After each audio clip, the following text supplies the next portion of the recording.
Hey guys, welcome to Rosie's Dessert Spot. Today we'll be creating this cake pop decorated 2-tier ombre cake. I'm starting off with the cake pops that we have ample time to decorate our cake by the time these are ready. I've added in dark chocolate ganache into crumbled cake mix.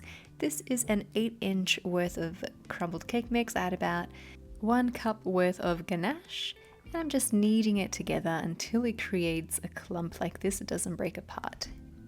You want to press it firmly between your hands, give it a good roll, and then place it on a baking sheet lined with baking paper. This needs to stay in the fridge for at least an hour if you can. In the meantime, we can work on our cakes. I'll be using an 8-inch base and a 6-inch top tier. I've only baked off 1 of each cake, cut it into 3, and then filling it with buttercream. My buttercream is black here, but yours does not need to be. I just had a whole bunch of buttercream left over from previous projects, so I just mixed it all together. Create a crumb coat to trap in those crumbs, smooth it out, bring that lip towards the middle, and refrigerate for a good 20 minutes. You'll want to work on your 6-inch while that is firming up. And there is a 6-inch cake board underneath my 6-inch cake, if you can see there at the bottom. Smooth it out, into the fridge she goes for 20 minutes, and then apply your final layer of frosting. I've chosen turquoise. I've kept it nice and medium colored at the very top and then lighter at the bottom. This is where my brain farted. I'm like, oh, I was meant to add lighter color on the bottom. No stress, I just went around halfway at the top. I removed that little section at the very base of the cake that shouldn't have been there and filled it in with the lighter color instead. Travel around your cake with a frosting smoother just to blend those colors through and to smooth out the sides of your cake. And then using a spatula, you want to drag that top lip towards the middle gently. Repeat the same steps again for your top tier. I find that using a small spatula here works really well, or if you want to go completely seamless, try using some piping bags instead. You'll have a lot more control that way. The top tier is going into the freezer instead of the fridge for about 20 minutes.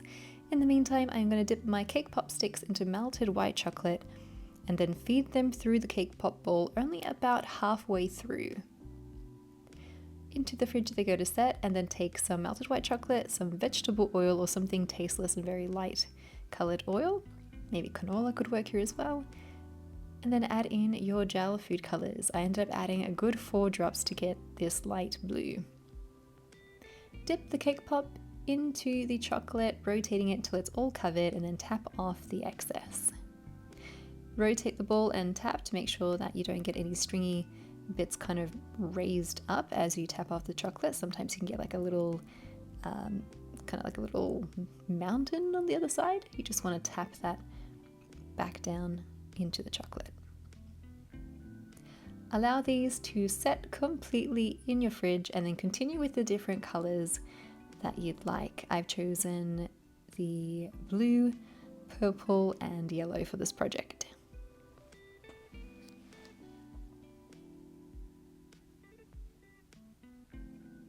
If you're enjoying these tutorials, feel free to subscribe. We do upload a new video every week. These should only take about 15 minutes or so in the fridge. In the meantime, you can stack your cakes together. Bubble tea straws or dowels work really well, but if you don't have either of those like I did, I'm just using regular paper straws. If this was a fresh cream cake, it would not work. Considering that it's just buttercream, it won't soften my straw, so these will hold up nicely under the weight of my top tier. You can pipe some buttercream into the seams if there's any spaces in between the 2 tiers and just smooth it out. And then when you're ready, remove the cake pop stick from your cake pops. This is just a personal preference. If you want, you can keep the sticks in there, but because I wanted to build a mountain on the top of the cake, I had to remove the sticks. Take some colored melted chocolate and just create little swirls on the top just for extra decoration. And these should dry on your countertop within a few minutes. Place them onto your cake, sticking them on with a little bit of buttercream.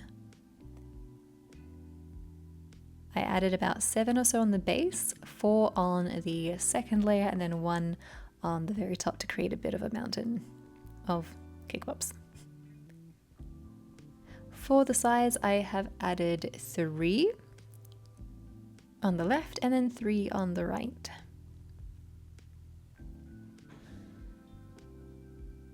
If you are going to add any on the sides, just consider making smaller cake pops for that section.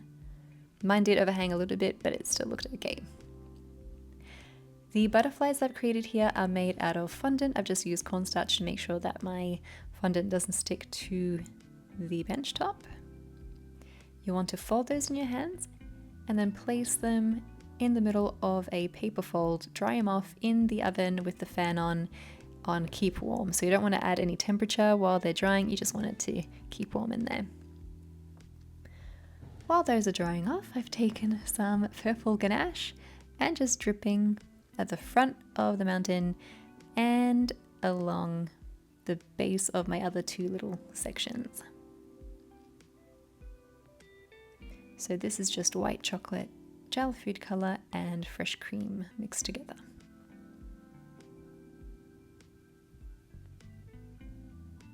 Once your butterflies have had ample time to dry, apply a little bit of that buttercream frosting just underneath them and place them on the very top where the cake pop stick used to be, so you're hiding that ugly little spot on the top of each one. And there you have it. That is how you create an ombre drip cake decorated with really pretty little chocolate balls. I hope you guys enjoy this cake decorating tutorial and give it a go. If you do, hashtag Rosie's Dessert Spot so I can check it out. Thanks so much for tuning in, and we'll see you again in the next one.